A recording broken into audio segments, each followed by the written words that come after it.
friends, and welcome to the first weekly roundup of the year. So far, the vibe of 2023 is the cashier at Marshall's denying me a plastic bag while hiding behind a plastic barricade wearing a plastic mask and gloves. We're just 3 weeks into the new year and there's already been a year's worth of bullshit in the news. So let's jump right into it. Our top story this week, the owner of Miss Universe, a transgender woman named Jakafong Jakrajutatip?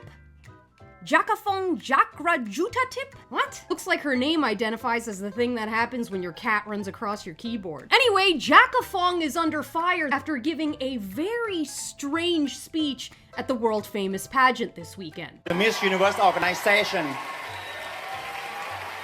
from now on is gonna be ran by women, owned by trans women, for all women.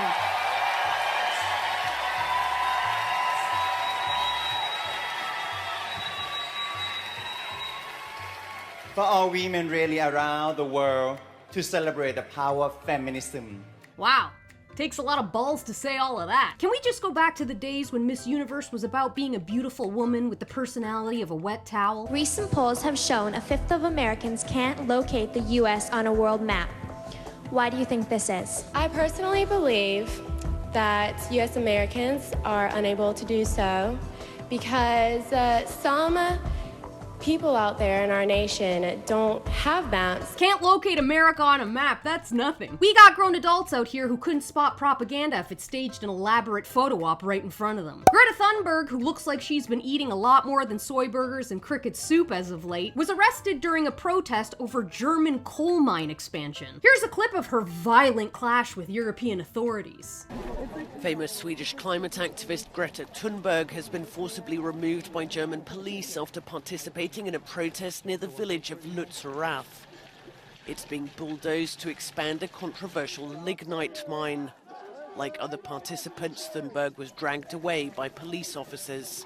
Dragged? Yeah, she was dragged like AOC was almost murdered on January 6th. Speaking of AOC and getting dragged, the internet is once again dragging her through the mud after she took to Twitter to support the US safety agency's initiative to ban gas stoves. To quote AOC, "Did you know that ongoing exposure to NO2 from gas stoves is linked to reduced cognitive performance?" Now here's the kicker.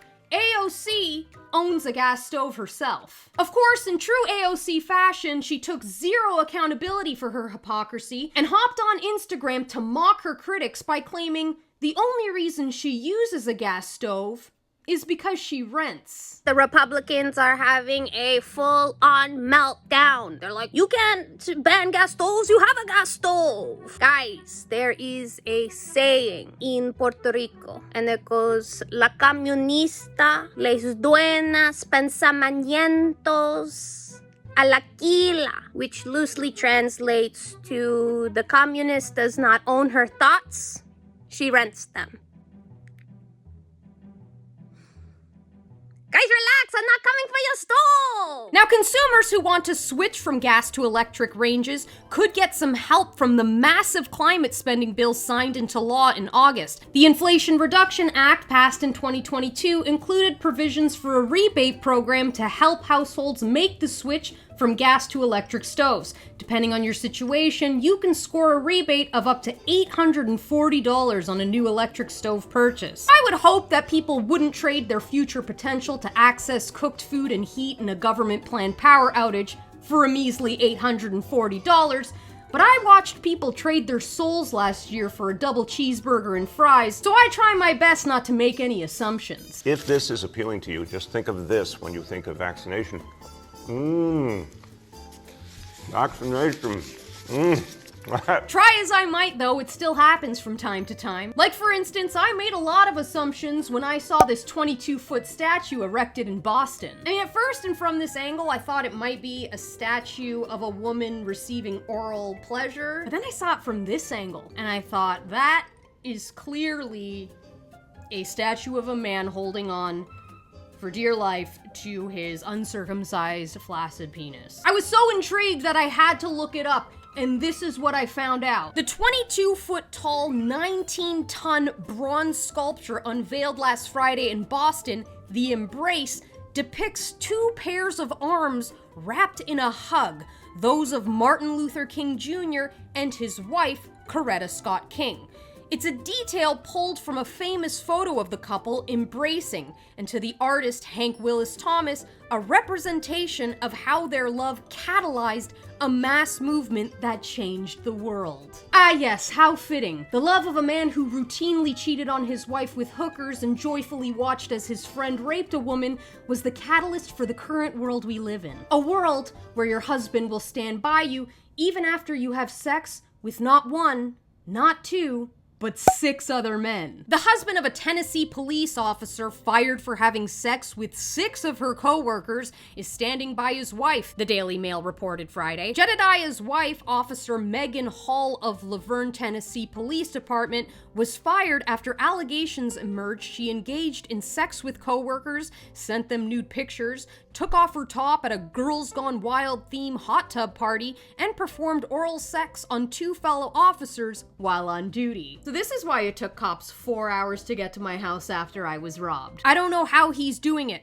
He's more of a man than I am, but he's trying to salvage his marriage, Jedediah Hall's boss, Coffee County Sheriff Chad Parton, told the outlet. See, that's the problem. He may be more of a man than you, but he's not quite as much of a man as 6 other men. And now for the most predictable news of the year so far. Legacy media is beginning the slow rollout of admissions that the COVID-19 vaccine is harmful. Quebec man's COVID vaccine story spurs others to come forward. Canadians who say they suffered adverse reactions dealing with silence and stigma. The article covers the stories of several Canadians who are suffering from vaccine injuries, with a focus on the doctors who have ignored their complaints and offered them little to no support. Now, some of you may be shocked to see these stories entering the mainstream, but those of you who have been paying attention aren't surprised at all. Because all of this was outlined in the SPARS Pandemic Exercise, a document we so desperately urged our fellow man to read. This was a training exercise hosted by the Johns Hopkins Center for Health Security